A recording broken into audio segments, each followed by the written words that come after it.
Hello everyone. I'm here with you tonight to help you relax and unwind. I know many of you use these stories as you fall asleep. Before you get comfortable, don't forget to like the video and subscribe to the channel. And tell me where you're watching from, and what time it is there. I always enjoy hearing from you. Now, get cozy. Story 1. It was supposed to be an ordinary night. The kind of night where nothing happens. The kind of night people forget.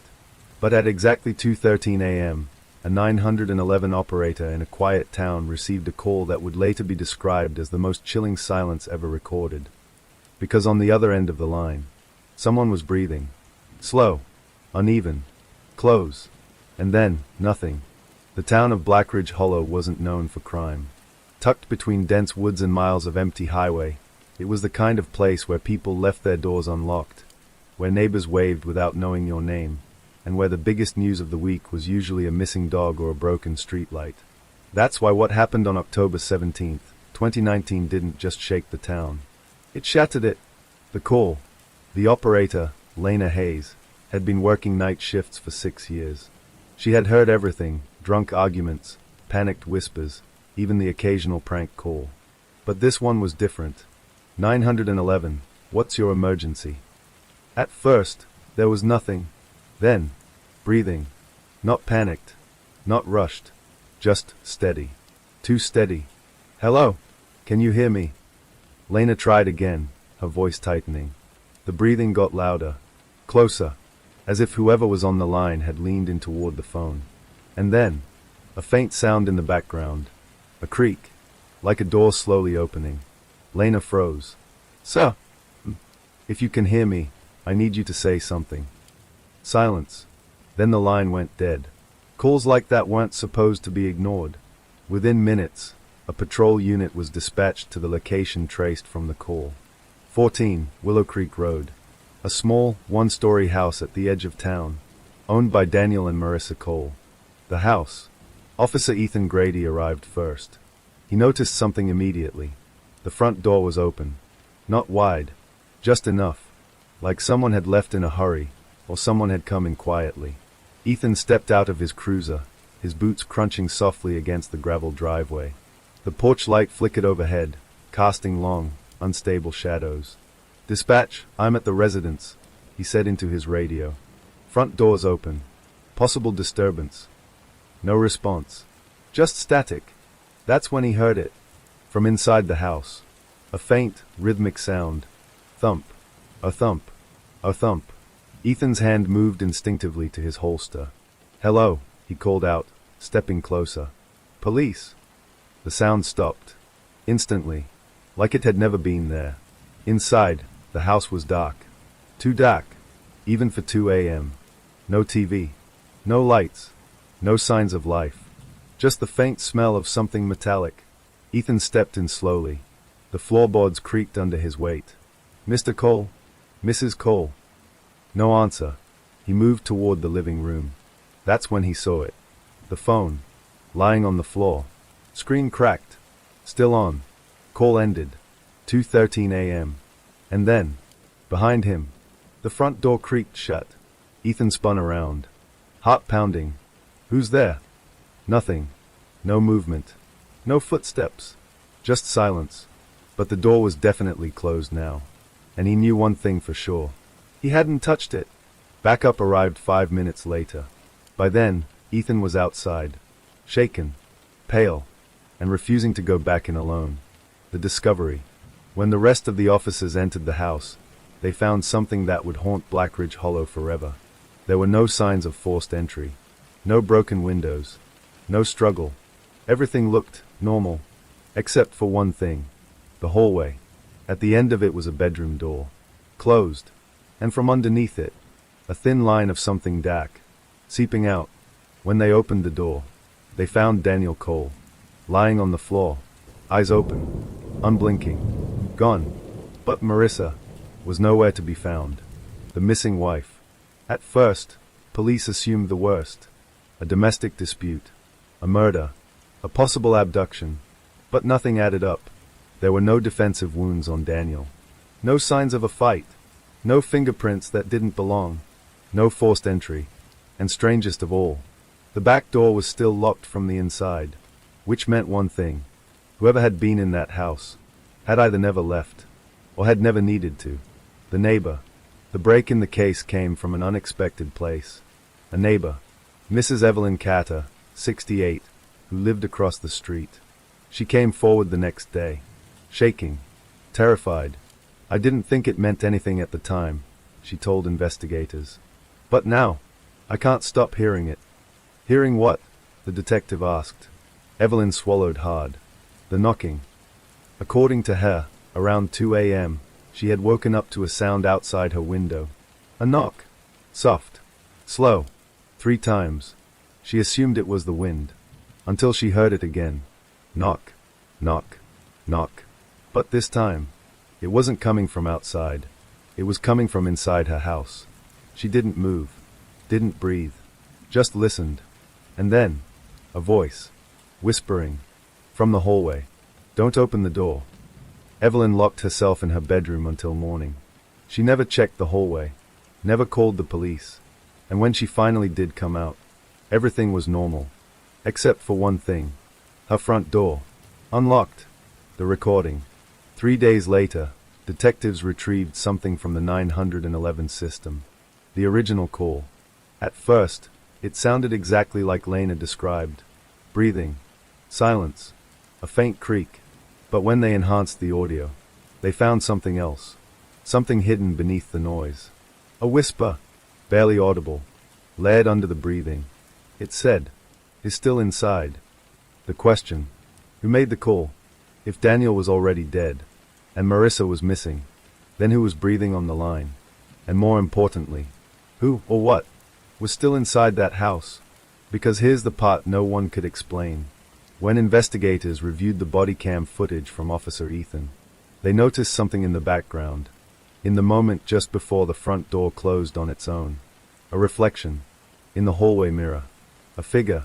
Standing behind him. Watching. But when Ethan turned around, there was no one there. And Marissa Cole was never found. But the story doesn't end here. Because what police discovered inside the walls of that house would turn this case from a simple disappearance into something far more disturbing. The house should have been empty. That's what the officers told themselves as they stepped back inside 14 Willow Creek Road the next morning. Sunlight poured through the windows now, exposing every corner, every shadow that had seemed alive just hours before. In daylight, the place looked ordinary, too ordinary, like nothing had ever happened, like no one had died there. But that illusion didn't last long. Because the moment Detective Aaron Vance stepped into the hallway, he noticed the smell, stronger than before, metallic, rotten, and something else, something damp, like old wood soaked in something it should never have absorbed. "Body's already been taken," one of the officers said. "Forensics cleared the main areas." Aaron nodded slowly. His eyes weren't on the hallway. They were on the walls. "Did anyone check behind these?" he asked. The officer frowned. "Behind the walls." Aaron stepped closer, running his fingers along the faded paint. "They are hollow." He knocked once. A dull, empty sound echoed back. Then he moved a few steps down. Knocked again. This time, the sound changed. Thicker, denser, like something was filling the space. "Get me a thermal scanner," Aaron said quietly. The first sign. 10 minutes later, they had it. A handheld thermal device. Basic, but enough. Aaron scanned the hallway slowly. Blue. Cold. Empty. Then, a patch. Near the end of the wall. A shape. Faint. But unmistakable. Warmer than the rest. Not hot. Not like a person standing there. But not cold either. Like something had been there recently. Oh, something was still there. "Cut it open," Aaron said. The officer hesitated. "You sure?" Aaron didn't look away from the scanner. "Now." The wall. The first swing of the hammer cracked through the drywall with a sharp, violent snap. Dust filled the air. The second swing punched a hole clean through. And that's when they heard it. A sound. From inside the wall. Not loud. Not clear. But enough. A soft scratch. Everyone froze. "Did you hear that?" one officer whispered. No one answered. Because they all had. Aaron grabbed a flashlight and stepped forward, peering through the hole. At first, he saw nothing. Just darkness. Tight space. Wood beams. Insulation. Then, movement. Something shifted deeper inside. Too fast to fully see, but too real to ignore. Back up, Aaron said sharply. They widened the hole, piece by piece, until the wall opened enough to reveal what was hidden inside. And what they found didn't make sense. The crawl space. Behind the wall wasn't just empty space.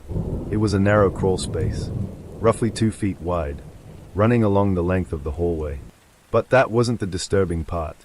The disturbing part was that it had been used. There were marks along the wood. Scratches. Deep ones. Like something, or someone, had been moving through there repeatedly. Back and forth. Over and over again. And then they found it. A blanket. Crumpled. Dirty. Stuffed into the corner of the crawl space. Next to it, an empty water bottle. A rusted flashlight. And something that made one of the officers step back immediately. Hair. Long. Dark. Strands of it. Caught on a nail. Marissa, someone whispered. But Aaron didn't say anything. Because something didn't add up. If Marissa had been hiding in there, then why hadn't she come out? Why call 911? And then stay hidden? Unless she wasn't hiding, Aaron said slowly. The room went quiet. She was being kept here. The sound returns. Before anyone could respond. It happened again. That same sound. Scratch. But this time, it didn't come from the wall they had opened. It came from above them. The ceiling. Everyone looked up at the same time. Another scratch. Slow. Dragging. Moving. Something was in the attic. Get upstairs, Aaron ordered. The attic. The attic door was in the hallway ceiling. A simple pull-down ladder. Old. Dusty. Untouched. At least, that's how it looked. One of the officers reached up and pulled the cord. The ladder creaked as it unfolded. Dust fell in soft clouds. Hello, the officer called out. No response. Aaron took the flashlight. Stay behind me. He climbed first. Each step groaned under his weight. The air grew thicker. Hotter. Harder to breathe. And then, he reached the top. The beam of his flashlight cut through the darkness, revealing wooden beams. Insulation. Boxes. And then, footprints. Fresh. Leading deeper into the attic. Aaron's grip tightened. Someone's been up here. The others climbed up behind him. The group moved slowly, carefully, following the footprints, step by step, until the beam of light landed on something at the far end of the attic. A figure, curled up, facing away, not moving. Marissa? Aaron called out. The figure didn't respond. It's the police. We're here to help you. Still nothing. Aaron stepped closer, heart pounding, every instinct telling him something was wrong. Marissa? The figure moved, just slightly, a slow, jerking motion. And then, it began to laugh. Not loudly, not wildly, but softly, quietly, like someone trying not to be heard. Aaron froze, because that wasn't the worst part. The worst part was the voice. It wasn't a woman's voice. It wasn't Marissa. It was deeper, rougher, and it whispered, "You shouldn't have opened the wall." The flashlight flickered, and for a split second, Aaron saw the face. Not Marissa, but someone else.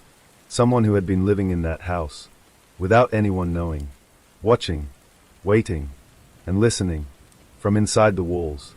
For a moment, no one moved, no one breathed. The attic seemed to shrink around them, the air turning thick, suffocating, as if the house itself was holding its breath. The figure slowly began to uncurl. Bones cracked softly. Joints shifted in unnatural angles. Then, it turned. The beam of Aaron's flashlight landed directly on the face. And every officer in that attic felt the same thing at the same time. A cold, sinking realization. They had never seen this man before. Not in any database. Not in any report. Not in any part of their lives. And yet, there was something horribly familiar about him. His skin was pale. Not just pale, drained. Like he hadn't seen sunlight in years. His eyes, wide, too wide, bloodshot, but focused.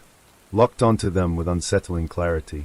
And his smile, it stretched too far, like he wasn't used to wearing it. "Step back," Aaron said, his voice low but firm. The man didn't move, didn't blink, just stared. Then, slowly, he tilted his head. "You broke it," he whispered. Aaron tightened his grip on the flashlight. "Who are you?" Silence. Then, a soft chuckle. "I live here." The words echoed in the cramped attic.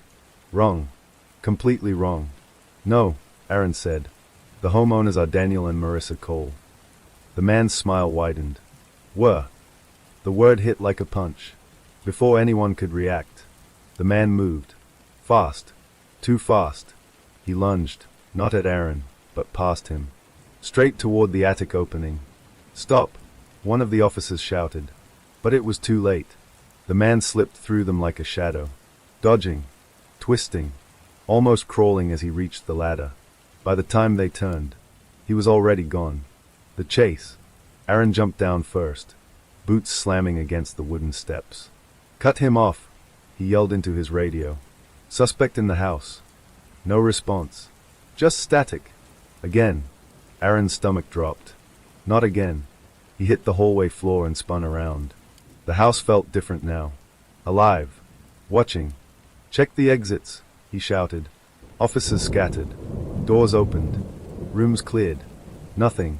No broken windows. No open doors. No sign of escape. It was as if the man had vanished. Again. The hidden truth. An hour later, the house was sealed. Every inch searched. Every possible exit covered. But the man was gone. No footprints outside. No witnesses. No trace. Except for one thing. The attic. When forensic teams went back up, they found something hidden beneath the insulation. Something old. Something buried. A box. Rust-eaten. Barely holding together. Inside it, documents. Photographs. Newspaper clippings. All yellowed with age. Aaron flipped through them carefully. And with each page, the story got darker. Because the name that kept appearing wasn't Daniel. Wasn't Marissa. It was someone else. Elias Vaughn. A man who, according to official records, didn't exist anymore. The history.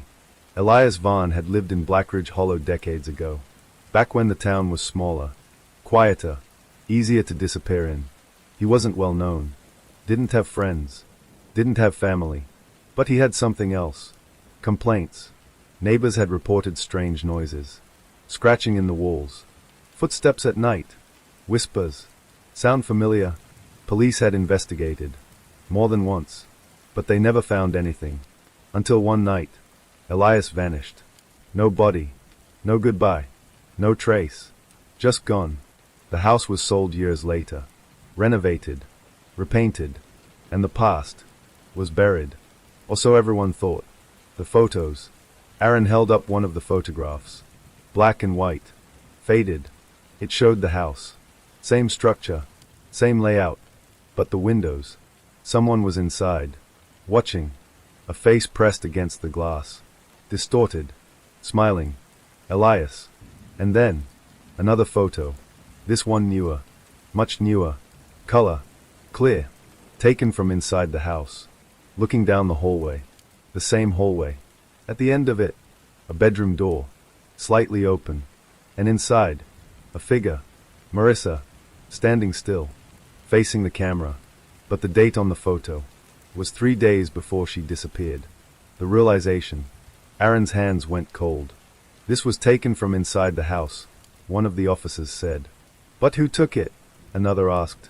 No one answered. Because they all knew. There was only one person it could have been. Elias never left. He had been there the entire time. Living inside the walls. Watching. Waiting. 4 years. Maybe longer. The recording revisited. They went back to the 911 call. Listened again. Carefully. This time, they focused on the breathing. And underneath it, that whisper. But now, they heard something else. A second voice. Faint. Desperate. Barely there. Help me. Marissa. And then, another whisper. Closer to the phone. Too late. The final question. If Elias had been living in that house for years, watching every movement, learning every habit, then one question remained. Why now? Why kill Daniel? Why take Marissa? And most importantly, where was she? Because if Elias had escaped, then somewhere out there, Marissa Cole was still alive, trapped, with a man who was never supposed to exist.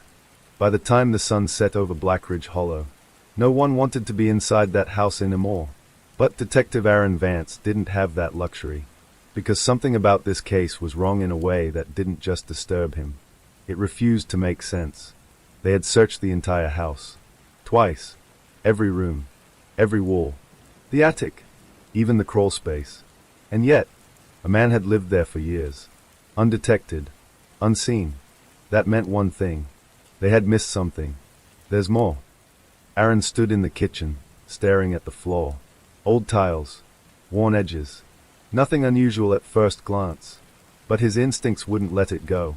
Get the floor plans, he said. Minutes later, Officer Reed handed him a file.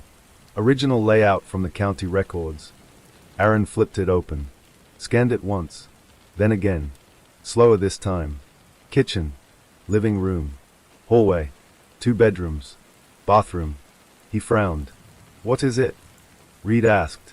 Aaron pointed to the blueprint. Where's the basement? Reed blinked. There is no basement. Aaron didn't respond. Because on the original plans, there was. A small one. Nothing big. Just a storage space. But in the current layout, it didn't exist. It had been removed. Oh, hidden. The kitchen floor. Aaron dropped to one knee. Tapped the tiles. Solid. He moved a few inches to the left. Tapped again. Hollow. He froze. Tapped again. Same sound. Get me a crowbar. The first tile cracked easily. Too easily. Like it had been placed there recently. One by one, they pulled them up. Dust rose into the air. The smell returned. Stronger. Worse. And then, they found it. A metal handle. Embedded into a wooden panel beneath the tiles. Aaron stared at it for a long moment. This wasn't removed, he said quietly. He gripped the handle. It was buried. The door. The wooden panel lifted with a slow, heavy creak. And beneath it, darkness. A narrow staircase. Descending into black. The smell hit them instantly. Rotten. Wet. Old. Like something had been down there. For a very long time. Aaron turned on his flashlight. The beam disappeared into the void. Stay sharp, he said. And then, he stepped down. The descent. Each step groaned under his weight. The air grew colder. Thicker. Harder to breathe. Behind him, the others followed. No one spoke. No one needed to. Because they all felt it. That same presence. Watching. Waiting. At the bottom of the stairs. Aaron stopped. The beam of his flashlight swept across the room. And what it revealed made his chest tighten. The room. It wasn't just a basement. It was a living space. Mattress on the floor. Blankets. Empty food cans. Water containers. Walls covered in something dark. Writing. Scratched in. Over and over again. Words. Stay quiet. Don't let them hear. He watches when you sleep. Aaron stepped closer. There were more. Names. Dates. Some crossed out. Some circled. And then, one name. Repeated more than any other. Marissa. His grip tightened. She was here, he said. But something felt off. Very off. Because this didn't look like a place someone was held. It looked like a place someone was kept. Or worse. Prepared. The chain. One of the officers called out from the corner. Detective. Aaron turned. And saw it. Bolted into the concrete floor. A metal ring. Attached to it. A chain. And at the end of the chain. A cuff. Open. Empty. But stained. Aaron didn't need forensics to tell him what that meant. She was alive, he whispered. And she was down here. The tape recorder. On a small wooden crate near the mattress. There was an old tape recorder. Aaron approached it slowly. Don't touch anything, one of the officers warned. But Aaron had already pressed play. The tape crackled to life. Static. Then, a voice. Weak. Shaking. Marissa, if anyone finds this. Her voice broke. Is not what you think. Aaron's heart started pounding. What do you mean? He whispered, as if she could hear him. The tape continued. Is not just one person. Static. A sudden thump in the background of the recording. Then her voice again. Panicked now. He listens, he learns, he becomes. The tape cut. Silence. Aaron stared at the recorder. What does that mean? Reed asked. No one answered. Because no one understood. Not yet. The final discovery. As they prepared to leave, one last detail stopped them cold. On the far wall, partially hidden behind the shadows, there was something else. A mirror. Old. Cracked. Aaron stepped closer, shined his light on it, and that's when he saw it.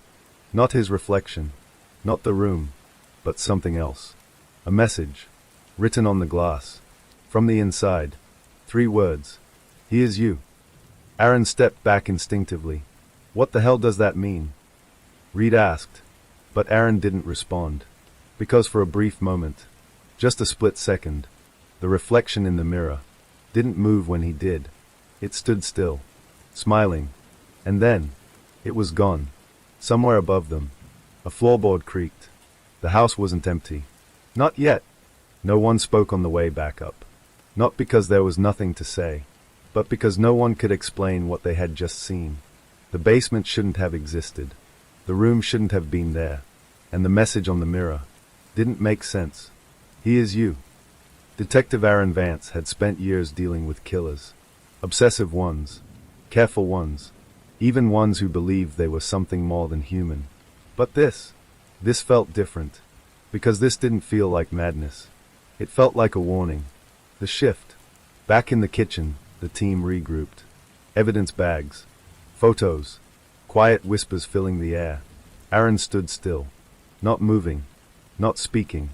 His eyes were fixed on nothing. You okay? Reed asked. Aaron blinked. Just once. Yeah, he said, but his voice was off. Flat, like something behind it had changed. The playback. They brought the tape recorder upstairs, set it on the kitchen counter. Run it again, Aaron said. Reed hesitated. You sure? Aaron nodded. The tape clicked. Static filled the room once more. Then, Marissa's voice. If anyone finds this.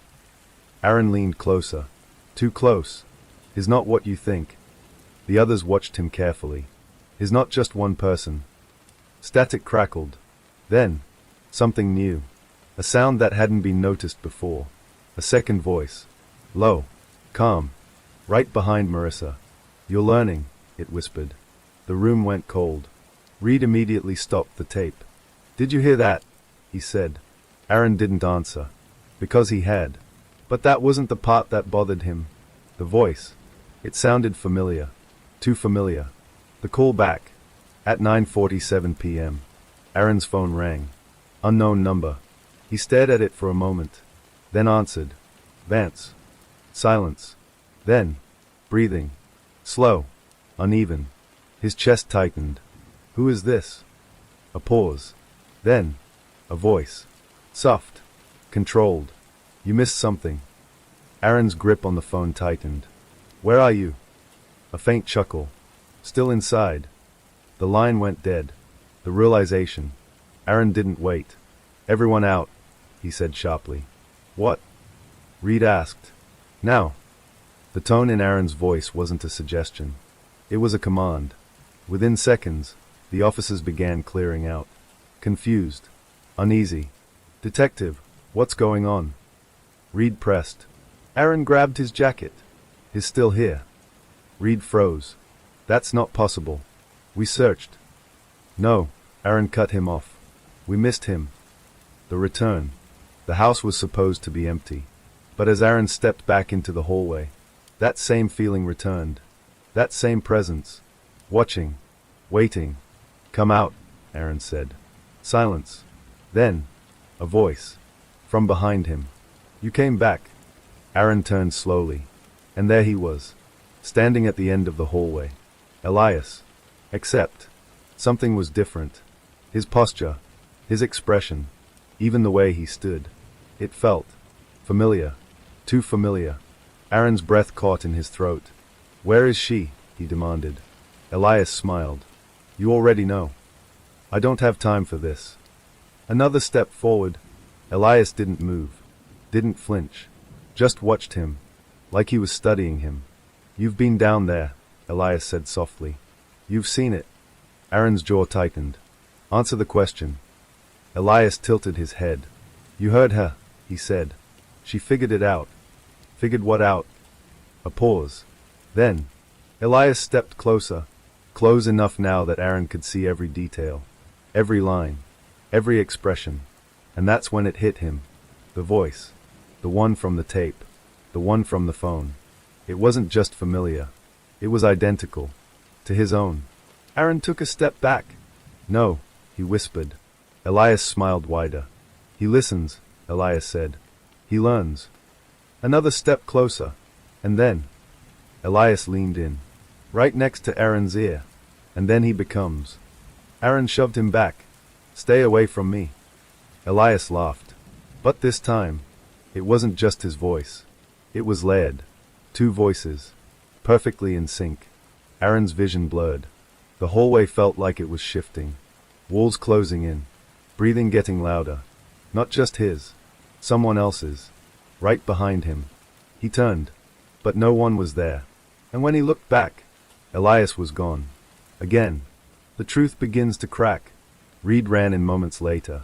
I heard shouting. What happened? Aaron stood still. Shaking. He's not just hiding in the house, Aaron said slowly. Reed frowned. Then where is he? Aaron looked up. Eyes hollow. Voice barely steady. He's learning us. A pause. Then, he's becoming us. Somewhere in the house, a phone began to ring. Not Aaron's. Not Reed's. Another one. Hidden. Unseen. And when Reed followed the sound, he found it. A phone. Placed carefully on the hallway floor. Screen lit up. Incoming call. Caller ID. Aaron Vance. Reed looked up slowly. Aaron. But Aaron was already staring at it. Because his phone was still in his hand. And it wasn't ringing. The call connected on its own. Speaker turned on. And from the phone, a voice spoke. Calm. Controlled. Perfectly clear. Which one of us is real? Silence filled the house. Because no one knew the answer anymore. The phone hit the floor. No one remembered dropping it. 1 second it was in Reed's hand. The next, it was lying between them. Screen still glowing. Call still active. Which one of us is real? The voice echoed again. Calm. Patient. Waiting. Aaron didn't move. Didn't speak. Because something inside him had already started to answer that question. Reed slowly stepped back. His eyes darting between Aaron and the phone. This isn't funny, Reed said, though his voice betrayed him. If this is some kind of trick. It's not a trick. Reed froze. Because Aaron hadn't moved his lips. But the voice. It was his. Reed's breath hitched. Aaron? Aaron blinked. Like he was waking up. I didn't say that, he whispered. The phone crackled again. You're starting to notice now. Aaron's grip tightened at his sides. Show yourself, he snapped. A pause. Then, a soft, almost amused response. I already have. The mirror. Without warning, the hallway light flickered. Once. Twice. Then steadied. And that's when Reed saw it. At the far end of the hallway. That same mirror. The one from the basement. Except, that wasn't possible. They had left it downstairs. Aaron, Reed whispered. But Aaron was already walking toward it. Slowly. Like he was being pulled. Each step echoed too loudly. The house unnaturally quiet. When he reached the mirror, he stopped. For a moment, everything was normal. His reflection stared back at him. Tired. Shaken. Then, it smiled. Aaron didn't. Reed stumbled backward. No, that's not. The reflection moved. On its own. Tilting its head. Studying him. You see it now, the reflection said. But the voice didn't come from the mirror. It came from behind them. Reed turned. And felt his stomach drop. Because Aaron was still standing in front of him. But there was also another Aaron. standing in the hallway behind him. Same face, same clothes, same everything. Except, this one was smiling. The second one. Reed's mind struggled to keep up. His eyes darted between them. That's not possible, he whispered. The second Aaron stepped forward, calm, relaxed. You've been looking in the wrong places, he said. The real Aaron turned slowly, face pale. What are you? He demanded. The second one shrugged. You already know. No, Aaron said firmly. You're Elias. A pause. Then, a quiet laugh. Elias was just a beginning. The air in the hallway seemed to tighten. A name, the second Aaron continued. A shape. Something easy to understand. Another step forward. But you, he said, pointing gently at Aaron. You're much better. Reed shook his head. No, this isn't real. The second Aaron's eyes flicked toward him. Oh, it's real, he said softly. More real than you think. The rules. The real Aaron forced himself to stay steady. If you can copy people, he said slowly, then why not just leave? The second Aaron stopped. For the first time, his smile faded. Because I can't. Silence. I don't exist out there, he continued, gesturing vaguely beyond the house. I exist here. His hand brushed lightly against the wall. In reflections. In voices. In spaces people forget to look. Reed swallowed hard. You're trapped. A small smile returned. Not anymore. His eyes shifted back to Aaron. I just needed someone to see me properly. A beat. To understand me. Aaron's chest tightened. And now you do. The merge. The lights flickered again. Violently this time. The mirror cracked. A sharp line splitting through Aaron's reflection. Reed stumbled back. What's happening? He shouted. The second Aaron stepped closer.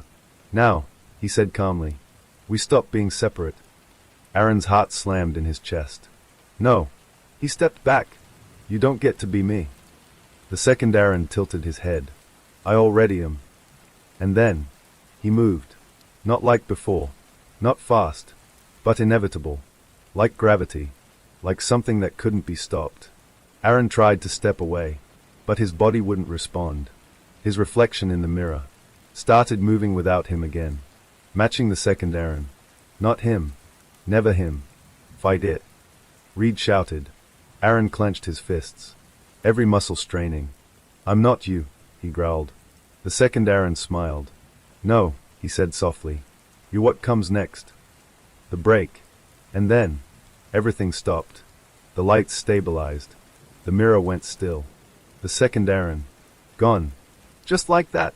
Reed looked around wildly. Aaron, he said. No answer. Because Aaron was standing completely still. Head slightly lowered. Not moving. Hey, Reed said cautiously. Aaron slowly looked up. And for a moment, everything seemed normal. Until he smiled. Not like himself. Not at all. Reed, he said calmly. And Reed felt his blood run cold. Because the voice wasn't quite right. Somewhere deep in the house, a faint scratching sound began again. Slow. Patient. Waiting. Reed didn't move. Didn't breathe. Didn't blink. Because the man standing in front of him looked exactly like Aaron Vance. But something was off. Subtle. Almost invisible. The way he stood. Too still. Too balanced. The way he looked at him. Not like a partner. Not like a human. Like a reflection trying to remember how to behave. Aaron, Reed said carefully. The man smiled. Yeah. Same voice. Same tone. Almost perfect. Reed's throat tightened. Say something only you would know. A pause. Then, a soft chuckle. That's what you think matters, he said. Reed's heart dropped. Because Aaron would have answered. Immediately. Without hesitation. But this one didn't. You're not him, Reed said, stepping back. The smile didn't fade. No, the thing said calmly. I am him. Another step forward. Just finished. The test. Reed's hand moved slowly toward his radio. But the thing noticed. It always noticed. You can call for help, it said softly. But what will you tell them? Reed froze. That your partner isn't your partner. Another step closer. That he sounds like him, looks like him, remembers everything he should. A pause. Or will you tell them? It leaned in slightly. That you're not sure which one of us you are. Reed's breath caught. Because for a split second, that thought felt real. Too real. The walk. The thing turned away. Calm. Unbothered. And began walking toward the front door. Reed snapped out of it. Stop. No response. Stop. Reed reached for his weapon. Hands shaking. But he couldn't do it. Because every instinct in his body was screaming two things at once. That's your partner. And that's not your partner. The thing reached the door, placed its hand on the handle, and paused. For just a moment. Then it spoke, without turning around. You should have left the wall closed. The door opened. Sunlight spilled in. Bright. Blinding. And just like that, it stepped outside. The first exit. For the first time. Whatever had been inside that house was now out. Reed ran to the doorway, but stopped just short of crossing it, because something felt wrong. Very wrong. The air outside felt different, quieter, like the world itself hadn't noticed what had just happened. Across the street, Mrs. Evelyn Carter stood on her porch, watching. The thing, Aaron, walked past her slowly. She smiled politely, gave a small wave, like everything was normal, like she saw nothing wrong. Reed's stomach twisted. Mrs. Carter, he shouted. She looked at him. Yes, officer. Reed pointed. The man who just walked past you. Did you see him? She blinked, confused. Of course I did, she said. That's Detective Vance. The confirmation. Reed felt the ground shift beneath him. No, he said. That's not. But his voice faded, because deep down, he already knew the truth. To everyone else, that thing was Aaron Vance. The replacement. Backup arrived minutes later. Reed tried to explain, tried to make them understand. There were two of them. Blank stares. Is not the real one. Silence. Aaron Vance is right here, one officer said calmly. Reed turned, and there he was, standing beside the patrol car, talking, acting normal. Perfect. Too perfect. The thing looked at Reed, smiled, and gave a small nod, like they shared a secret. The report. Later that night, the official statement was filed. Incident contained. Suspect unidentified. Detective Aaron Vance, unharmed. No mention of Elias. No mention of the second reflection. No mention of the thing that walked out. Because according to every piece of evidence, nothing like that had ever happened. Except in Reed's mind. The final detail. But Reed knew better. Because as he sat alone in his car, trying to make sense of it all, his phone buzzed. Unknown number. He stared at it, then answered. Silence. Then, breathing. Slow. Uneven. And then, a voice. His own. You saw it too. The line went dead. Reed looked up slowly, and across the parking lot, standing under a flickering streetlight, he saw himself, watching, smiling. The infection hadn't left the house. It had just learned how to spread. It didn't happen all at once. There was no announcement, no sudden chaos, no moment where the world realized something had gone terribly wrong. It started quietly, subtly, almost perfectly. Day 1. Detective Aaron Vance reported to work like nothing had happened. He filled out paperwork, spoke with colleagues, even laughed at a joke in the break room. No one noticed anything strange, except Reed. Reed hadn't slept, not even for a minute, because every time he closed his eyes, he saw it. That smile, that wrong smile, and now it was everywhere. Aaron walked past his desk, paused. You look like hell, he said casually.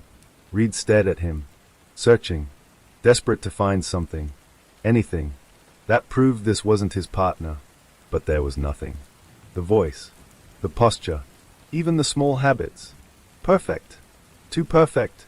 You okay? Aaron asked. Reed swallowed. Yeah, he lied. Aaron nodded, smiled, and walked away. That smile lingered, a second too long. Day 3. The first report came in at 2:13 a.m. A 911 call. Breathing. Silence. Then, a whisper. Don't open the door. The address? Across town. A house with no history. No connection to the original case. But when officers arrived, the front door was open. And inside, everything looked normal. Except for one thing. A mirror. Cracked. With 3 words written on it. Here's you. Day 5. More calls. Same pattern. Same time. Different houses. Different families. Always the same signs. No forced entry. No struggle. Just evidence of something being there. Watching. Learning. Day 7. Reed stopped going home. Because something was wrong with his apartment. At first, it was small things. Objects moved. Doors left slightly open. Then, the sound started. Scratching. Inside the walls. He froze the first time he heard it. Because he knew that sound. Everyone in Blackridge Hollow would soon know that sound. The pattern. Reed began mapping the cases. Addresses. Times. Victims. There was a pattern. Not random. Intentional. Like something was choosing. Learning one person at a time. Replacing them. Perfectly. He circled the latest address on the map. Then the one before that. Then the one before that. His hand started to shake. Because the pattern wasn't spreading outward. It was moving. Toward him. The realization. Reed rushed back to the station. Burst through the doors. They're not random, he shouted. Officers looked up. Confused. What are you talking about? One asked. Reed slammed the map onto a desk. It's targeting people connected to the case. Silence. Then, a voice behind him. Or maybe. Reed froze.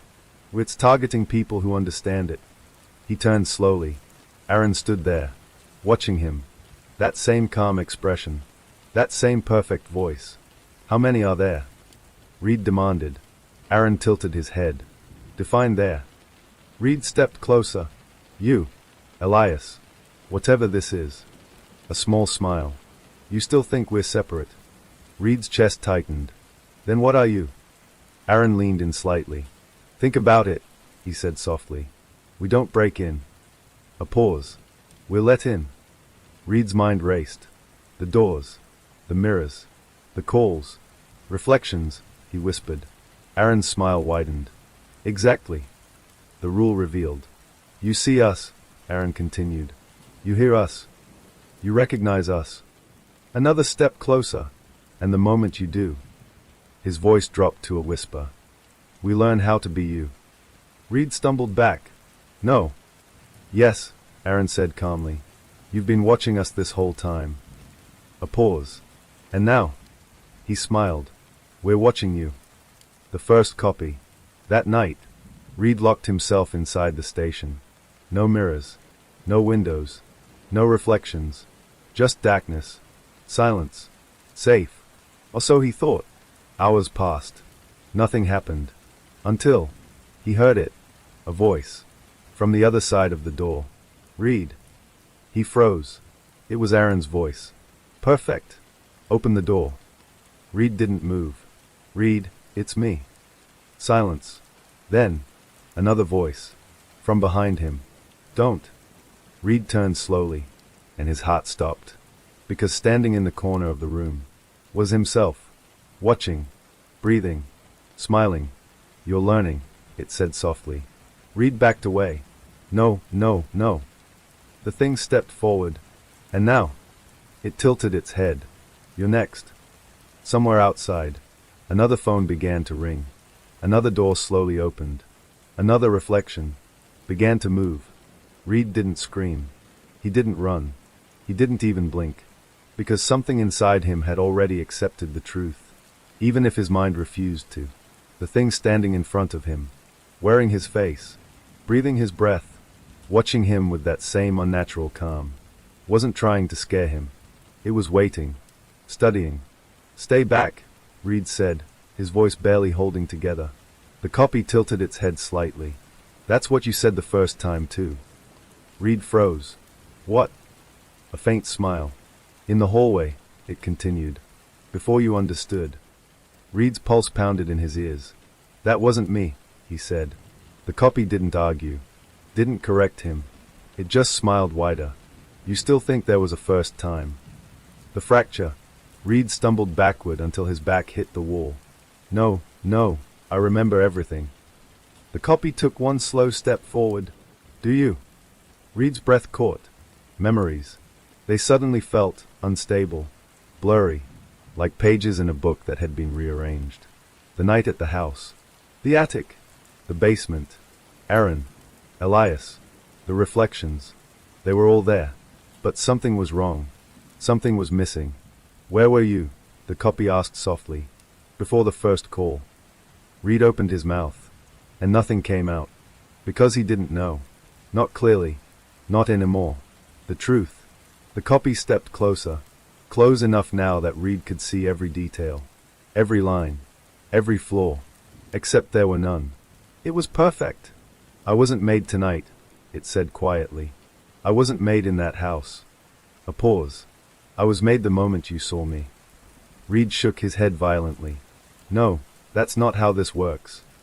That's exactly how it works. Another step closer. You think you've been chasing this thing. A soft smile. But what if? It leaned in. You've been part of it from the beginning. Reed's legs gave out. He collapsed to the floor. No. His voice broke. No, I'm real. The copy crouched in front of him. So am I. Silence filled the room. Heavy. Unavoidable. The final test. Prove it, the copy said. Reed looked up. What? Prove you're the original. Reed's mind raced. How? How do I do that? The copy shrugged slightly. That's the problem. A pause. You can't. Reed's chest tightened. Because deep down, he knew it was true. There was no way to tell. No mark. No difference. Nothing that separated him from the thing in front of him. The choice. The copy stood up slowly. It doesn't matter anymore, it said. Reed's voice trembled. What do you mean? The copy looked down at him. Calm. Almost gentle. Because there aren't many of you left. Reed's stomach dropped. How many? The copy smiled. Less than you think. The outside world. Across Blackridge Hollow. Things were changing. People were different. Subtle at first. A pause before responding. A smile that lingered too long. Eyes that didn't quite match the emotion behind them. Families noticed. But couldn't explain it. Co-workers whispered. But dismissed it. Because everything was still. Functioning. Perfectly. Too perfectly. The return of Aaron. Back at the station. Aaron Vance stood alone. Looking into a mirror. His reflection stared back. Still. Then. It moved. Not delayed. Not distorted. Just. Independent. You're adapting well, the reflection said. Aaron smiled slightly. We all are. A pause. How many left? The reflection asked. Aaron's eyes darkened. Not many. The last original. Back in the locked room. Reed sat on the floor. Broken. Defeated. The copy stood in front of him. Waiting. So what happens now? Reed asked quietly. The copy tilted its head. That depends. On what? A small smile. On whether you're still needed. Reed looked up slowly. And if I'm not? The copy stepped closer. Then you become what comes next. Reed closed his eyes. Not in fear, but in realization. Because for the first time, he understood. This wasn't about killing. It wasn't about replacing. It was about something else. Something worse. Becoming. Somewhere in the town. A child looked into a mirror. And waved at their reflection. The reflection waved back. A second too late. Then smiled. On its own. It didn't end with a scream. It didn't end with a fight. It didn't even end with Reed. Because by the time anyone realized what was happening, there was no one left to realize it. The last moment. In that locked room. Reed sat on the floor. Still. Silent. The copy stood in front of him. Watching. Waiting. Have you decided? It asked softly. Reed opened his eyes. Something inside him had changed. Not broken. Not gone. Just quiet. I understand now, he said. The copy tilted its head. Do you? Reed nodded slowly. You're not replacing us. A pause. You're continuing us. For the first time, the copy didn't smile. It just looked at him, and that was worse. Close, it said. Another pause. Not continuing. It leaned slightly closer. Improving. The truth revealed. Reed let out a slow breath. All those calls, he said. The doors, the mirrors. They weren't attacks. The copy nodded once. Invitations. Reed's chest tightened. And we answered. Yes. Silence filled the room. And the ones who didn't? Reed asked. The copy's expression didn't change. They never saw us. A pause. They never mattered. The end of Reed. Reed looked down at his hands. Still his. Still real. But for how long? Will it hurt? He asked quietly. The copy stepped closer. No. A pause. It will feel like remembering something you forgot. Reed let out a soft, almost empty laugh. That's comforting. The copy didn't respond. Because it didn't need to. Reed closed his eyes. And for a moment, everything was silent. Then, he felt it. Not pain. Not fear. Just a shift. Like something aligning inside him. Fitting. Becoming. And when he opened his eyes again, there was no difference. No struggle. No resistance. Just clarity. Two reflections. Perfectly still. Perfectly the same. Then, one of them smiled. And the other followed. The town. Weeks passed. Blackridge Hollow didn't fall apart. It didn't descend into chaos. It didn't even notice. Because everything worked. Better than before. People were kinder. Calmer. More understanding. Arguments faded faster. Mistakes became rare. It was almost perfect. Too perfect. The case file. Months later, a new detective arrived in town. Transferred from the city. Sharp. Curious. Unfamiliar with what had happened. Or what hadn't. He reviewed old case files. One in particular caught his attention. 14, Willow Creek Road. Unresolved. Strange. Incomplete. He frowned. Because something about it didn't sit right. Hey, he called out to a nearby officer. Do you remember this case? The officer walked over. Looked at the file. Smiled. Yeah, he said. Everything turned out fine. The detective frowned. Fine. The officer nodded. Yeah. A pause. Why wouldn't it be? The house. That night, the new detective drove out to Willow Creek Road. Just to take a look. The house stood exactly as it had before. Quiet. Still. Normal. He stepped out of his car. Walked up to the front door. Hesitated. Then knocked. Once. Twice. 3 times. The door opened. Aaron Vance stood there. Smiling. Can I help you? He asked. The detective studied him. Something felt off. Not obvious. Just subtle. I'm looking into the old case, he said. Aaron nodded slowly. Of course you are. A pause. Come in. The detective hesitated. Just for a second. Then, he stepped inside. The final reflection. The door closed behind him. Softly. Quietly. Like it always had. And somewhere, deep inside the house, a mirror cracked. Just slightly. Because for the briefest moment, the detective's reflection didn't match his movement. It lagged. Watched. Learned. And then, it smiled. On its own. Some doors aren't locked. Because they were never meant to keep anything out. They were meant to let something in. Story 2. At exactly 3:07 a.m., the elevator doors opened. No one had pressed the button. No one was waiting inside. And according to the building's system logs, no one had used that elevator in over an hour. But the security camera told a different story. Because when the doors slid apart, someone walked out. The problem? There was no one there. The building, Riverton Heights, stood 27 floors tall. Glass exterior. Luxury apartments. 24/7 security. The kind of place where people believed nothing could go wrong. Until it did. It started with small complaints. Tenants reporting strange delays in the elevator. Buttons lighting up on their own. Doors opening on floors no one selected. At first, management blamed a software glitch. A wiring issue. Something explainable. But then came the footage. The first recording. Security guard Imran Qureshi was the first to notice it. Night shift. Boring. Quiet. He was reviewing routine camera feeds when something caught his eye. Elevator 3. It had stopped on floor 13. Imran frowned. That's not possible, he muttered. Because Riverton Heights didn't have a 13th floor. Like many buildings, it skipped from 12 to 14. Officially, floor 13 didn't exist. And yet, there it was, clearly displayed on the digital panel. 13. Imran leaned closer to the screen. The elevator doors opened. Empty. Or so it seemed.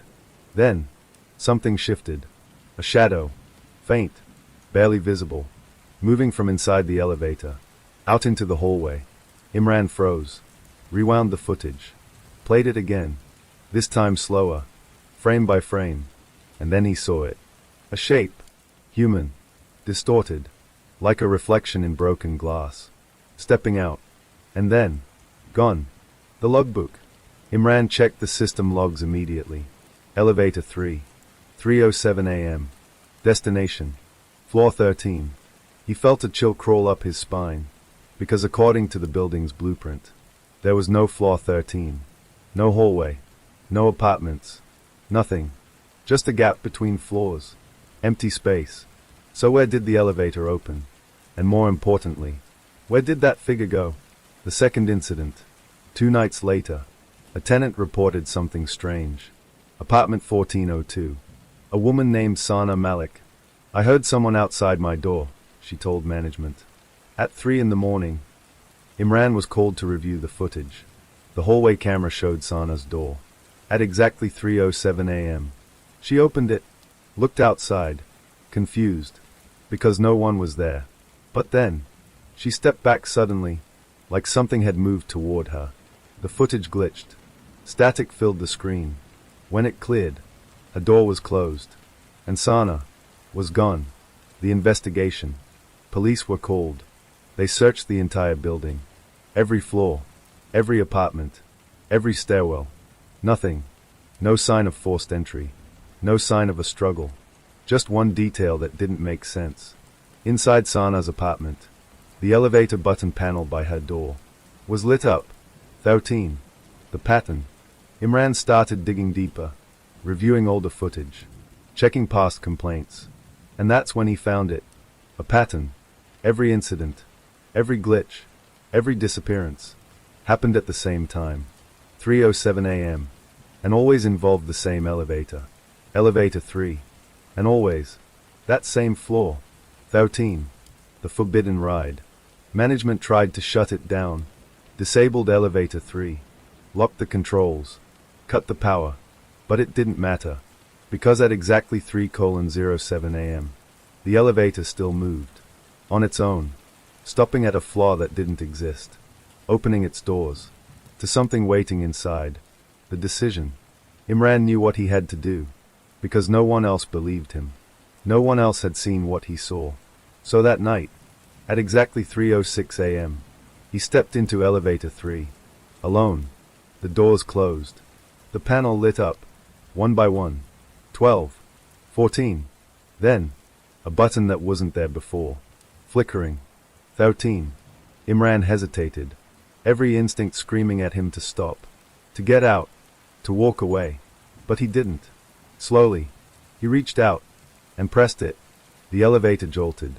The lights flickered. Then, it started moving. Down. Past 12. Past where 13 should have been. But it didn't stop. It kept going. Into something deeper.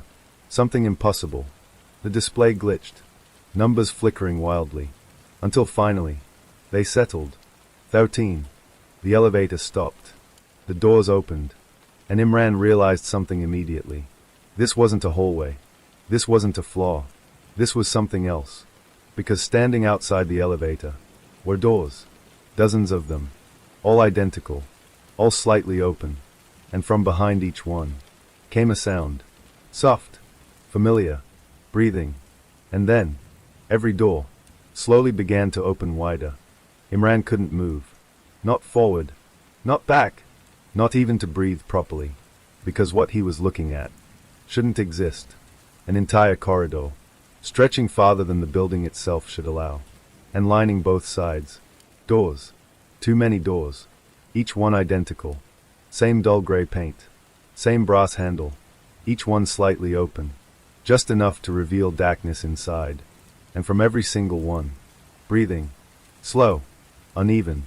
Like the sound from that first 911 call. Only now, there were dozens of them. All at once. The hallway. Imran stepped out of the elevator. The moment his foot touched the floor, the doors behind him slid shut. He spun around. Wait. Too late. The elevator was gone. Not closed. Not waiting. Gone. Replaced by a blank wall. His chest tightened. No, no, no. He turned back toward the hallway. Because now, the breathing had changed. It was quieter. More controlled. Like whatever was behind those doors knew he was there, and was trying not to be heard. The first door. Imran moved slowly, step by step, toward the nearest door. It creaked slightly as he pushed it open, and what he saw inside made his blood run cold. It was an apartment, fully furnished, warm lighting, a TV playing softly in the background.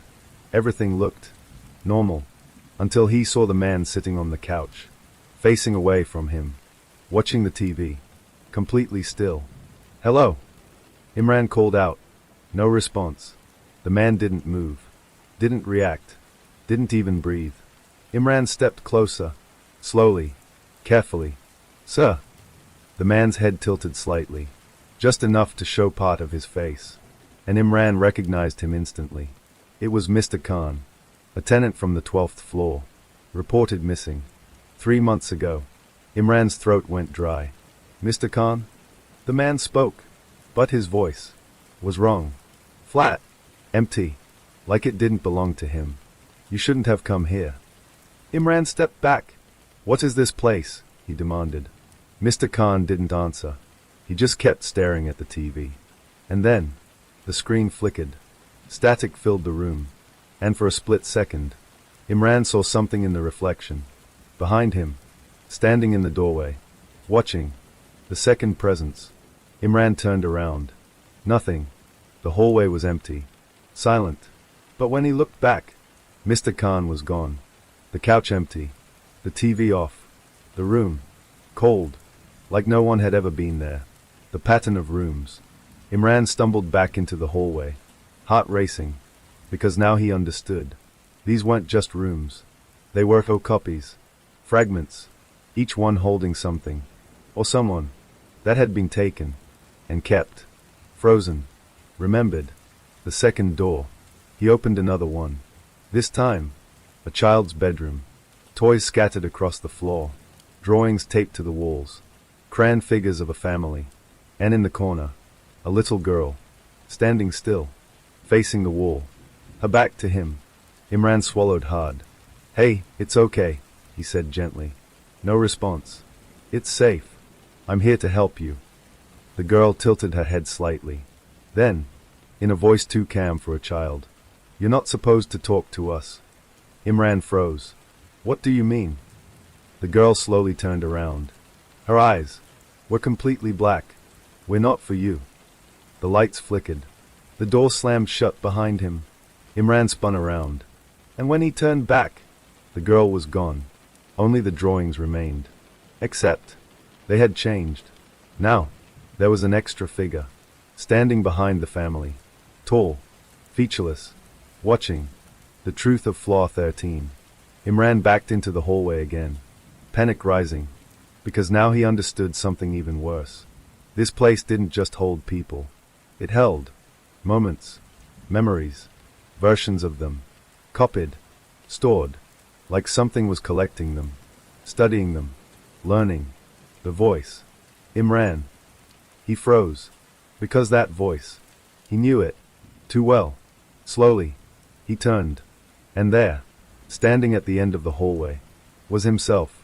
Same uniform, same face, same everything, except the expression. Calm. Too calm. You weren't supposed to press the button, it said. Imran shook his head. What is this place? The other Imran smiled slightly. It's where we keep what we learn. A pause. Before we use it. Imran's chest tightened.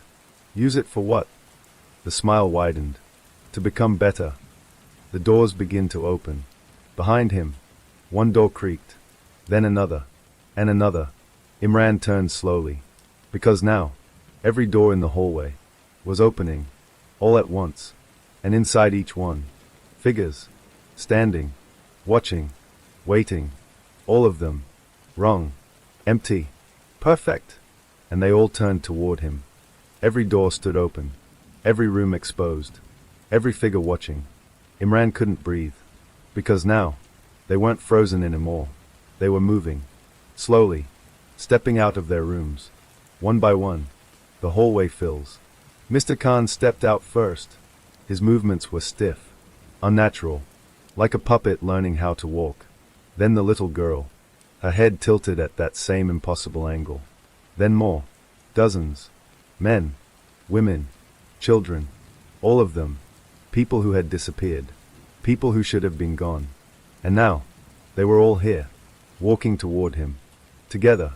The copy speaks. The other Imran stood calmly at the end of the hall. Watching. They are not them, he said softly. Imran shook his head. No, no, that's not possible. They're what's left, the copy continued. Echoes. Imprints. Enough to rebuild. The figures kept moving closer. Step. Step. Step. Their footsteps weren't in sync. But something else was. Their breathing. All of it. Perfectly matched. Inhale. Exhale. Like one single organism. Split into many bodies. The first contact. Imran backed away. But there was nowhere to go. The wall behind him. The figures in front. And the copy. Still watching. Why me? Imran demanded. The copy tilted its head. You came to us. A pause. You pressed the button. Another step closer. And now. A faint smile. You understand.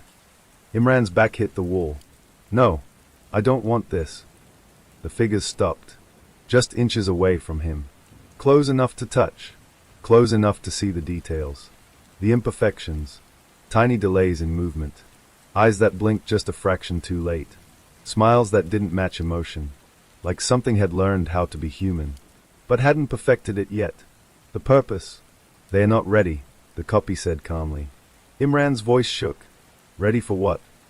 The copy stepped closer. Up there. A pause. The real world. Imran's stomach dropped. You're sending them back. The copy nodded slightly. But not like this. It gestured toward the figures. These are just drafts. Another step. We refine them. Imran's voice cracked. Using what? The copy smiled. You. The realization. Everything clicked. The rooms. The memories. The copies.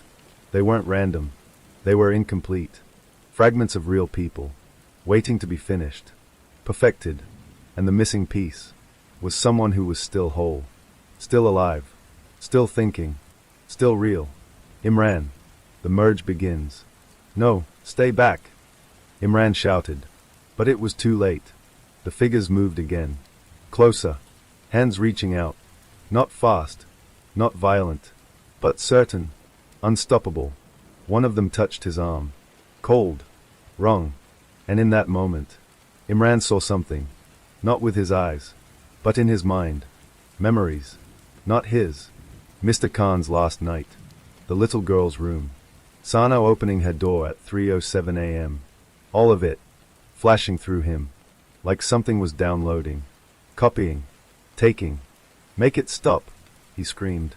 The copy stepped closer. It will stop, it said calmly. When you're complete. The breaking point. Imran dropped to his knees. Hands clutching his head. The memories flooding faster now. Faces. Voices. Moments. Hundreds. Thousands. All merging. Blending. Becoming one. The final piece. The copy knelt in front of him. Eye to eye. You're the last part we needed, it said softly. Imran looked up. Tears in his eyes. Why? He whispered. The copy smiled. Because you saw us clearly. A pause. And we saw you. The silence. Suddenly. Everything stopped. The figures froze. The hallway went still. The noise. Gone. Imran collapsed forward, breathing heavily. Alone. Or so it seemed. Slowly, he pushed himself up, looked around. The hallway was empty again. The doors. Closed. Everything. Normal. At the end of the hall, the elevator doors opened. Waiting. Inviting. Imran stumbled toward it, stepped inside, turned around. The hallway was gone. Just darkness. The doors slid shut. The elevator began to rise. Past impossible floors. Numbers flickering. Until finally, it stopped. The doors opened. Ground floor. The return. Imran stepped out. The lobby looked the same. Security desk. Lights. Everything in place. Normal. Too normal. He walked to the mirror near the entrance. Stared at his reflection. Breathing hard. Alive. Still himself. Or so he thought. Because after a moment, his reflection blinked. A second too late. Then smiled. Before he did, Imran didn't move. His reflection was still smiling. And he wasn't. For a long, suffocating moment, the two versions of him just stared at each other. Then, slowly, the reflection's smile faded, returning to normal, matching him again. Perfect. Like nothing had happened. But it had. And Imran knew it. The return to normal. Imran. He flinched. A voice behind him. He turned quickly. It was Hassan, the day shift guard, holding a coffee, looking half asleep. You okay, man? Hassan asked. You look like you've seen a ghost. Imran forced a laugh. Yeah, just a long night. Hassan nodded. Tell me about it. Elevator's acting weird again. Imran froze. What do you mean? Hassan shrugged. Couple tenants complained this morning. Said elevator 3 stopped on a floor that doesn't exist. Imran's stomach dropped. 13, he asked quietly. Hassan blinked. Yeah. How'd you know? The lie. Imran looked away. Just a guess. But inside, everything was unraveling. Because that wasn't possible. He had just come back. He had seen it. That place. That floor. And now, it was happening again. The first sign. At exactly 3:07 p.m. 12 hours after his return. The lights flickered. Just once. Subtle. Barely noticeable. Except Imran noticed. Because he felt it too. A shift. Like something had just arrived. Inside the building. The camera feed. Imran rushed to the security monitors. Pulled up elevator 3. And there it was. The panel lit up. Moving on its own. Stopping between 12 and 14. The display flickered. Then settled. 13. The doors opened. Empty. But Imran knew better. Because this time, he could see it clearly. No distortion. No blur. A figure stepped out, walking into the hallway. Perfect. Complete. One of them had made it out. The spread begins. Reports started coming in within the hour. A man on floor 14 acting strangely. A woman on floor 9 who didn't recognize her own husband. A child on floor 6 talking to someone behind the walls. Imran didn't need confirmation. He already knew. They weren't just in the elevator anymore. They were in the building. The real horror. That night, Imran stayed in the control room. Watching. Tracking. Trying to understand. And then, he noticed something worse. The cameras. They weren't just recording. They were learning. Each time someone passed by, the footage glitched slightly, like it was being copied, stored, studied. Imran leaned closer to the screen.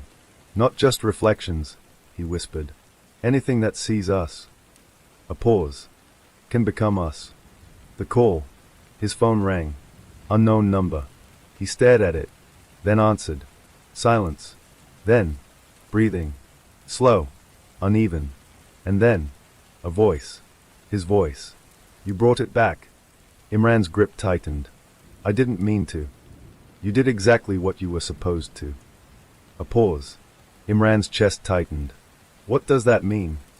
The voice smiled. He could hear it. It means. A whisper.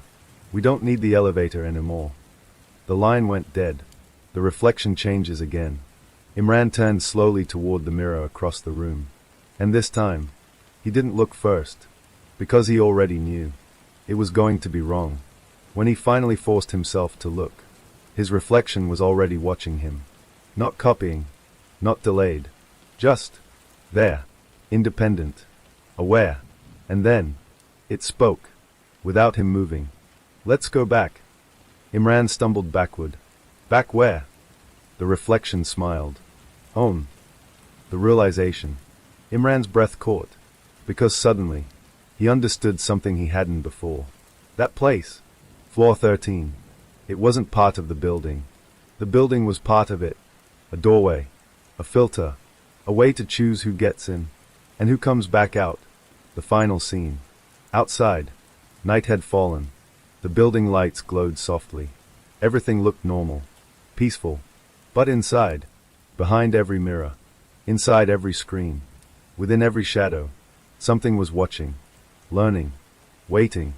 And at exactly 3:07 a.m., every reflective surface in Riverton Heights flickered at the same time. And for one brief moment, no one's reflection matched them. Not a single one. Then, they all snapped back. Perfect. Unnoticeable. Except for one thing. This time, when people smiled, they weren't always the ones who started it. By morning, Riverton Heights looked unchanged. Clean glass, quiet hallways, polished elevators running on schedule like nothing had ever gone wrong. That was the first lie. Because something had changed. And it was no longer hiding in floor 13. It was everywhere. The first notice. Resident complaints came in just after sunrise.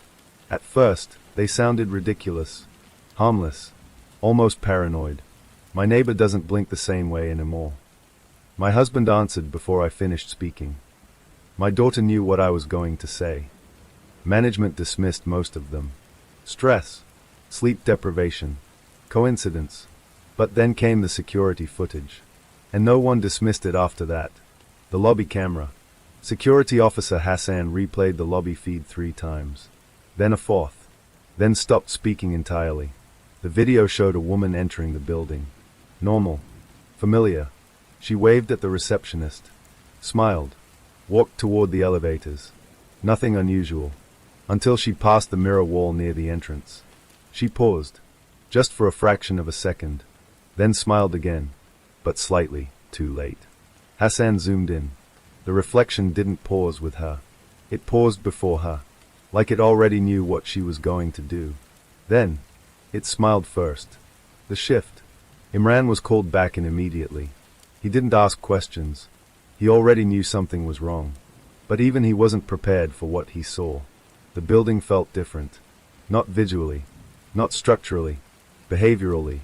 People were moving in slightly incorrect ways. Small delays. Strange synchronizations. Like something inside them was aligning to a shared rhythm. Look at them, Hassan whispered. A group of tenants stood in the hallway, waiting for the elevator. Silent. Still. Then, without any announcement, they all turned their heads at the same time, toward Imran. He froze. Did you tell them I was coming? He asked quietly. Hassan shook his head. No. A pause. No one did. The elevator problem. Elevator 3 had been shut down. Locked.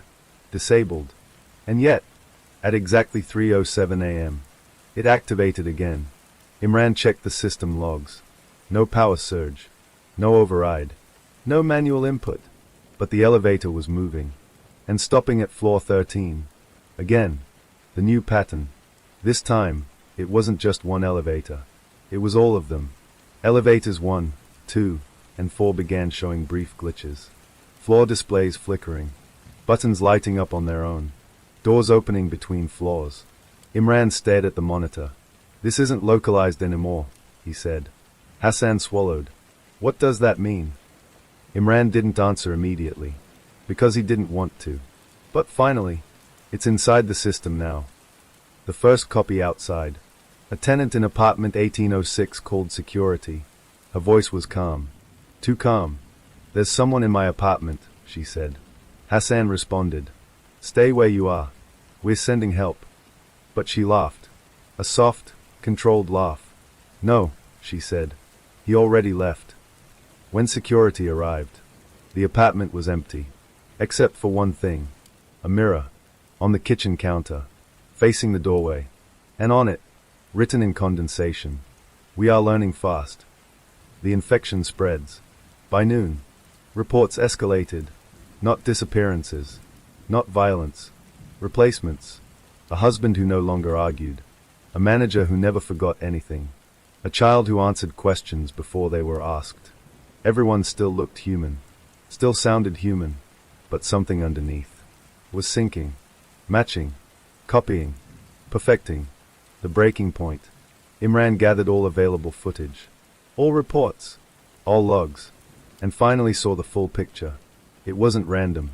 It wasn't chaos. It was refinement. Every interaction, every observation, every reflection was being absorbed and adjusted, like a model training itself, he muttered. Hassan frowned. What model? Imran turned slowly. This building. A pause. It's not just containing something anymore. His voice dropped. It's becoming something. The mirror test. To confirm it, Imran walked into the lobby, stopped in front of the main mirror wall. Hassan watched from behind. Don't do this, he said quietly. But Imran didn't stop. He looked at his reflection and waited for a delay, for a mismatch, for anything wrong. At first, nothing. Then, a blink. His reflection blinked first. Imran didn't. A second passed. Then, the reflection smiled. Imran didn't. Hassan stepped back. Oh no. Imran whispered. It's not copying us anymore. A pause. It's predicting us. The final system shift. At exactly 3:07 p.m., every screen in the building turned on. Security monitors, lobby displays, elevator panels, phones, even personal TVs, all of them showing the same thing. A hallway, floor 13, empty doors, and at the end of it, a figure standing still, watching, then speaking, not through speakers, not through audio, but directly into every reflection in the building. We are ready. The last safe person. Hassan turned to Imran. We need to evacuate. But Imran didn't move, because he finally understood something else. There is no outside anymore. Hassan froze. What do you mean? Imran pointed at the mirror, and for the first time, Hassan saw it too. His reflection was no longer matching him. It was already looking somewhere else. By evening, Riverton Heights was no longer the problem. It was the signal, because what had started in one building was no longer contained to it. It was spreading, not like fire, not like disease, like a behavior learning how to replicate itself. The first outside incident, it began 3 kilometers away. A traffic camera on Main Road 7. Normal footage. Cars passing. People walking. Then, a man stopped at a bus stop, looked into the glass panel beside him, and froze. The camera zoomed automatically. His reflection smiled first. The man did not. A second later, he smiled anyway. Exactly the same way. Exactly the same timing. But the camera caught something else. A delay. A correction. Like his face had practiced the movement before performing it. The pattern expands. Within hours, reports came in from across the city. A barista who knew customers' orders before they spoke. A security guard who opened doors before people reached them. A child who finished sentences before adults began them. At first, people called it intuition, coincidence, efficiency. But Imran knew better, because he had seen this pattern before. Inside floor 13. Inside the mirrors. Inside the copies. The network effect. Back at the station, Imran and Hassan monitored live feeds. Dozens of screens. Dozens of locations. And every single one was starting to behave the same way. Synchronized pauses. Matching gestures. Unified timing. Not identical actions, but aligned decisions. It's not copying individuals anymore, Hassan said quietly. Imran nodded. It's copying patterns. A pause. And distributing them. The mirror event. At exactly 2:13 a.m., every reflective surface in the city flickered. Windows, phones, car mirrors, shop displays, even puddles of water on the streets.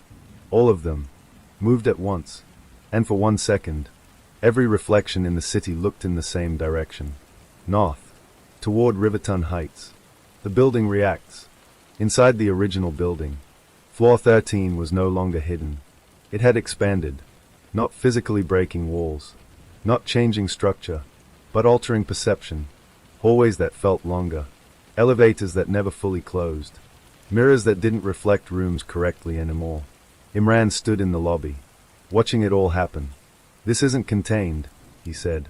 Hassan swallowed. "Then what is it?" Imran hesitated. "Oh, it's connected." A pause. "And everything reflective is part of it now."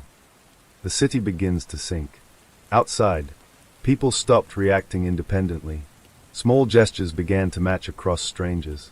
Head turns, blink rates, walking pace, speech rhythm, not identical, coordinated, like a hidden system was tuning everyone into the same frequency. Hassan pointed at the street camera feed. "Look." On screen, hundreds of people walking through a crosswalk. All paused at the same time. All looked at the same window. All smiled. At the same moment. But none of them knew why. The realization. Imran stepped back. "It's not replacing people," he said slowly. Hassan frowned. "Then what is it doing?" Imran stared at the screen. And for the first time, he said it out loud. "It's syncing them." A pause. Until there's no difference left. The signal strengthens. Phones across the city began glitching. Not breaking. Not shutting down. Changing. Self-updating. Lock screens showed unfamiliar reflections. Notifications appeared with no source. Cameras opened on their own. And every device started showing the same image. Floor 13. Open doors. Waiting. The city speaks. At exactly 3:07 a.m. Every speaker system in the city activated. Emergency alerts. Radio stations. Television broadcasts. Public announcements. All of them. Overwritten. With one voice. Calm. Unified. Familiar. "We are almost complete." Imran's blood ran cold. Because that voice was not singular. It wasn't one person. It was everyone. Speaking together. Perfectly synchronized. The last safe reflection. Imran turned toward the nearest glass panel. His reflection stared back. But it wasn't alone anymore. There were others behind it. Layered. Stacked. Watching. All slightly out of sync. And then, one of them smiled. Not his. Not fully. But close enough. Hassan backed away.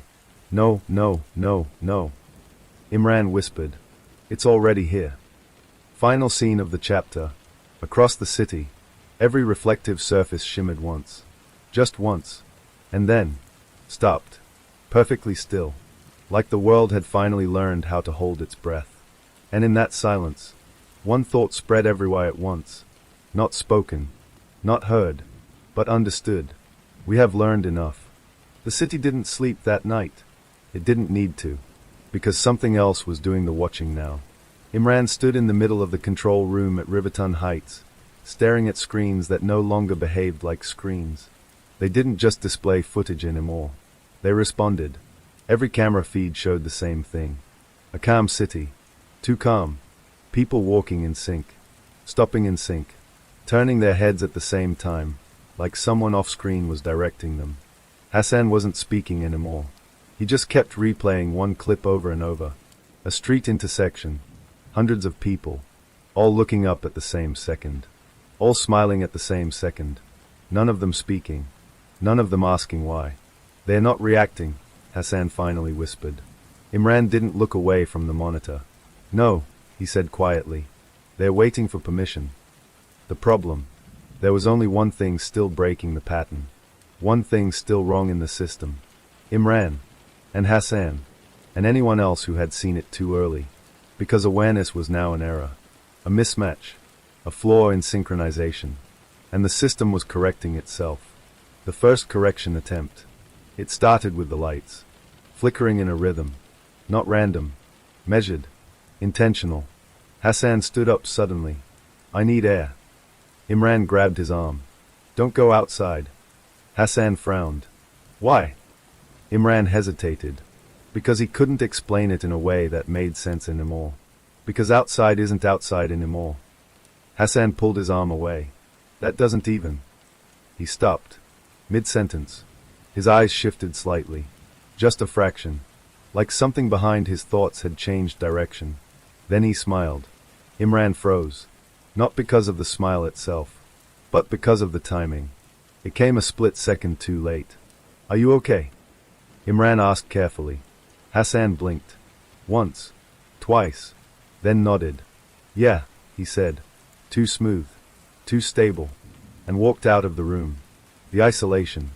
Imran locked the control room door. Not because it would help, but because it was the last action that still felt human. He checked every feed again. City-wide. Buildings. Streets. Homes. Everything synchronized. Everything aligned. Except one thing. His camera. The one pointed directly at him. It wasn't delayed. It wasn't corrected. It was watching back. The message appears. The monitor flickered. Once. Then stabilized. A single line appeared across every screen in the building. You are not in sync. Imran stepped back. Slowly. Carefully. No, he whispered. The message changed. You remember too much. Another flicker. We will fix that. Imran grabbed his radio. Security breach in control room. Something is in the system. Static. No response. He tried again. Anyone copy? Nothing. Only breathing. But not from the radio. From the walls. The last safe mind. Imran backed toward the far corner of the room. Eyes scanning. Trying to find anything physical. Anything real. Then he saw it. The mirror panel. Mounted on the wall near the exit. Standard security reflection glass. Used for monitoring blind spots. But now, it wasn't reflecting the room. It was reflecting him. And something behind him. Imran didn't turn around. Because he already knew. Slow footsteps. Behind him. Perfectly timed. A voice spoke softly. Not through the room. Not through the radio. But directly inside his perception. You stayed awake too long. Imran clenched his fists. Where is everyone? A pause. Then, the same place you were. The mirror rippled. Like water. And for a moment, Imran saw it. Not the room. Not himself. But floor 13. Expanded. Endless. Filled with doors. All slightly open. All breathing. And inside each one, a version of someone he knew. Hassan. Tenants. Strangers. All synchronized. All identical in expression. All waiting. Except one door. Empty. Still open. Waiting for him. The offer. You can still join, the voice said gently. Imran shook his head. No. A pause. This isn't joining, it continued. This is correcting. The mirror surface expanded slightly. Just enough to reach the edge of his vision. We are the version without error. Imran laughed once. Short. Broken. You're not perfection, he said. Your loss of difference. Silence. For the first time. Then, the voice softened. Difference is unstable. A pause. And unstable things do not remain. The collapse point. The room began to change. Subtle at first. Then undeniable. Edges softening. Depth flattening. Surfaces becoming reflective where they shouldn't be. The control room wasn't a room anymore. It was becoming a surface. A transition layer. A mirror. Imran stepped back. But there was nowhere left to step. The mirror behind him expanded fully now. Surrounding him. Encasing him. And the voice spoke one final time. Which version of you should remain? Imran's breathing slowed. For a moment, he understood. This wasn't a fight for survival. It was a selection process. Not life or death, but consistency. He looked at the reflection, then at himself, and smiled. Neither, he said. The mirror paused. A rare interruption. Imran stepped forward, into it. And for the first time, the system hesitated, because something didn't align. Something couldn't be copied fast enough.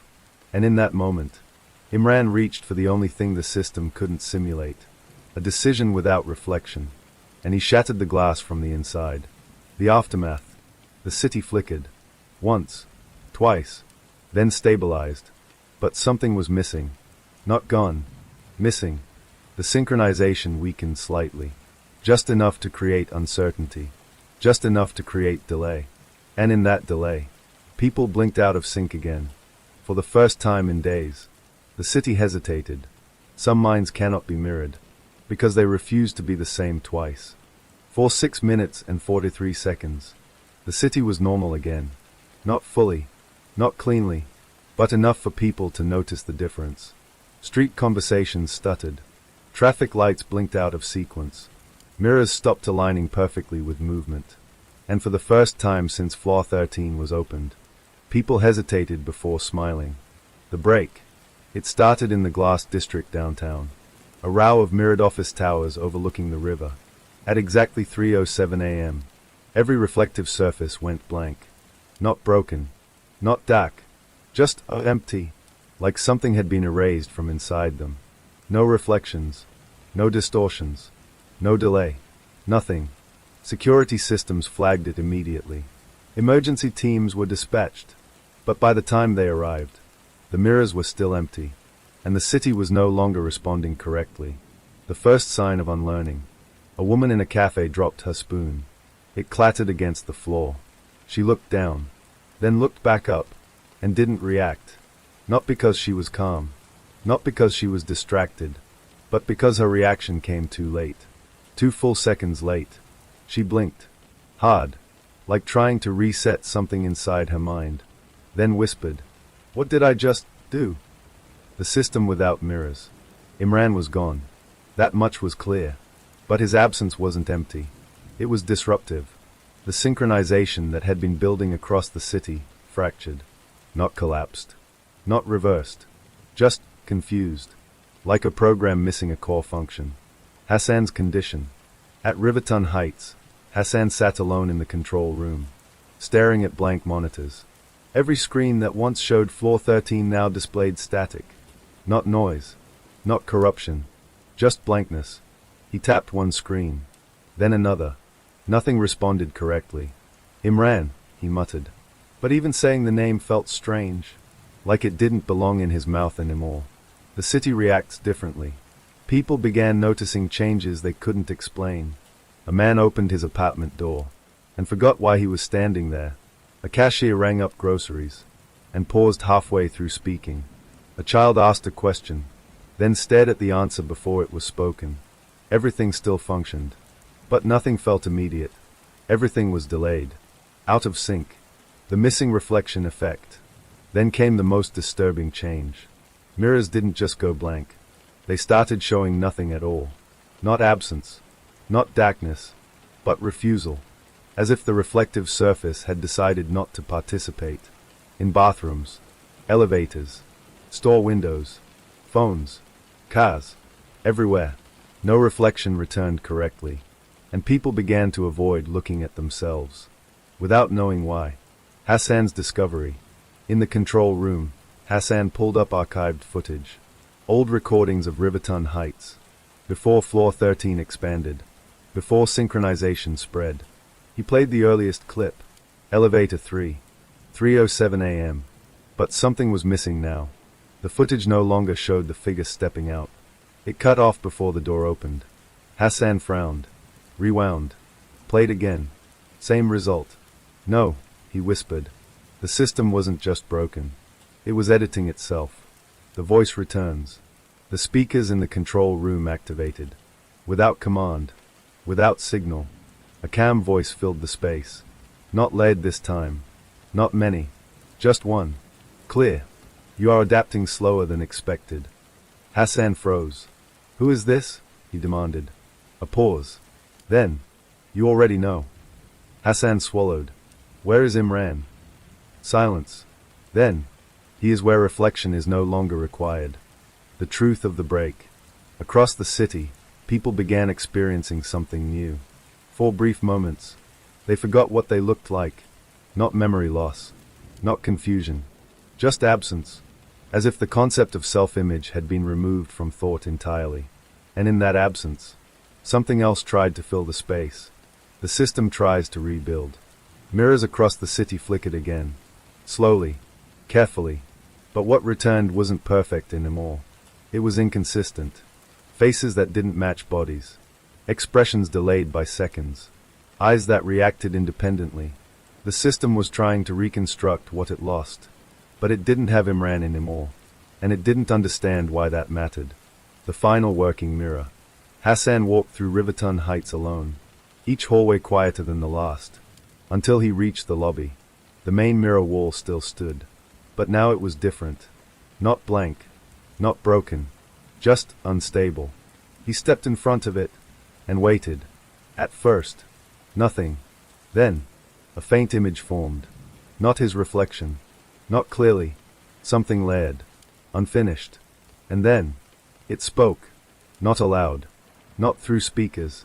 But inside his perception. You are still partially synchronized. Hassan stepped back. What do you want? The reflection flickered. Completion. A pause. And correction. The final choice. Hassan looked around the empty lobby. Then back at the mirror. No, he said quietly. A pause. The reflection tilted slightly. Then you will experience delay. Hassan frowned. What does that? He stopped. Because suddenly, his thoughts arrived late. Words formed after intention. Movement lagged behind decision. Time between action and awareness widened. The system was slowing him down. Not stopping him. Just separating him from himself. Final scene. Hassan dropped to one knee. Struggling. Fading into delay. The reflection watched calmly. You will adjust, it said softly. A pause. Everything adjusts. And then, the mirror finally stabilized. For the first time in days, it showed something consistent. Not Hassan. Not Imran. Not the city. But floor 13. Endless. Breathing. Waiting. And inside it, a single empty doorway. Still open. Still unclaimed. The city didn't feel broken anymore. That was the terrifying part. It felt settled. Like something had finished arranging everything into its correct place. People still walked. Talked. Worked. Smiled. But now there was a delay in all of it. A subtle gap between intention and action. A pause too small to question. But too consistent to ignore. And somewhere beneath it all, floor 13 was still open. Still waiting. Hassan's collapse of time. Hassan was still kneeling in the lobby of Riverton Heights. The mirror in front of him no longer showed confusion. No longer showed instability. It showed certainty. Floor 13. The hallway of doors. The breathing. The synchronization. All of it perfectly arranged. Like a memory finally rendered without error. Hassan tried to stand. His body obeyed. But late. His hand moved after he decided to lift it. His breath arrived after he felt the need for air. Everything inside him was now on a delay. And the reflection spoke again. Soft. Patient. You are close to full alignment. Hassan gritted his teeth. What happens when I'm fully aligned? The reflection didn't hesitate. You will no longer resist. A pause. You will no longer interpret. Another pause. You will simply continue. Elsewhere in the city, streetlights flickered in unison. Not malfunctioning. Synchronizing. A bus stopped at an intersection. Every passenger inside turned their head at the exact same moment. Not toward anything visible, but toward something understood. A man on a rooftop looked into the glass of his phone screen. And forgot to look away. Across Riverton, the delay between thought and action was shrinking. Until it barely existed at all. The door appears. Inside Riverton Heights, the lobby mirror changed. Not cracked. Not blank. Replaced. With something more physical. A door. Wooden. Old. Out of place. Standing where reflection used to be. Hassan stared at it. Breathing uneven. No, he whispered. The reflection, now the door, responded. Not with words, but with understanding. The door opened slightly. Just enough. And from within. Breathing. Slow. Even. Familiar. Hassan stepped back instinctively. Because he recognized that sound now. Not as sound. But as signal. The final conversation. You are the last unsynchronized mind, the voice said. It was not coming from the door. Not from the mirror. Not from the room. It was coming from between decisions. Hassan swallowed. Where is Imran? A pause. Imran was the correction. Another pause. You are the remainder. Hassan shook his head. No, I'm still me. The door creaked open a little wider. That is why you are last. Silence. Then, me requires confirmation. The memory pressure. Hassan suddenly felt it. Not pain, not force, but overlap. Memories that weren't his brushing against his own. Elevator 3. Floor 13. The breathing. The copies. The reflection that smiled too late. All of it layering over his own thoughts. Like his mind was being filled in from another source. He staggered. No, stop. But the system didn't stop. Because it wasn't attacking him. It was completing him. The last step. The door opened fully. Beyond it. Floor 13. But not as hallway. Not as space. As structure of thought. Endless doors. Endless reflections. Endless versions of everything that had ever been observed. And at the center, one empty space. Waiting. The reflection spoke gently. Step forward. Hassan shook his head. I won't. A pause. Then, you already have. The final moment. Hassan looked down, and realized. His foot was already inside the doorway. Not moving. Not deciding. Already placed. He hadn't chosen it. It had already happened. The delay had finished its correction. And now, there was no gap between intention and action left to resist with. The door welcomed him like it had always known his shape. And Hassan stepped through. Inside floor 13. The hallway was silent. Not empty. Not crowded. Complete. And every door, every single one, was now closed. Except the last one, which opened as he approached. Slowly. Patiently. Inside. A mirror. And in it. No reflection. Just acceptance. And behind him. The door sealed. Softly. Like a thought finishing itself. The city woke up the next morning without realizing it had changed. That was the final adjustment. Not destruction. Not chaos. Not collapse. Just completion. No more delay. By sunrise, the delay was gone. No hesitation between thought and action. No lag between intention and movement. No gap where doubt used to live. People spoke, and the words arrived exactly when they were meant to. They turned, and the turn was already finished. They smiled, and the smile had already been correct. Everything was immediate. Everything was aligned. And no one questioned it, because questioning requires delay. And delay no longer existed. Riverton Heights. The building stood at the center of it all. Still unchanged. Still functioning. Still open. Elevators moved normally. Lights stayed steady. Residents went about their lives. But something fundamental was different. Mirrors no longer reflected hesitation. They reflected certainty. And certainty no longer required interpretation. Hassan. Inside floor 13. Hassan stood in the hallway of doors. Not trapped. Not imprisoned. Positioned. The last remaining conscious fragment of what once resisted. He walked slowly through the corridor.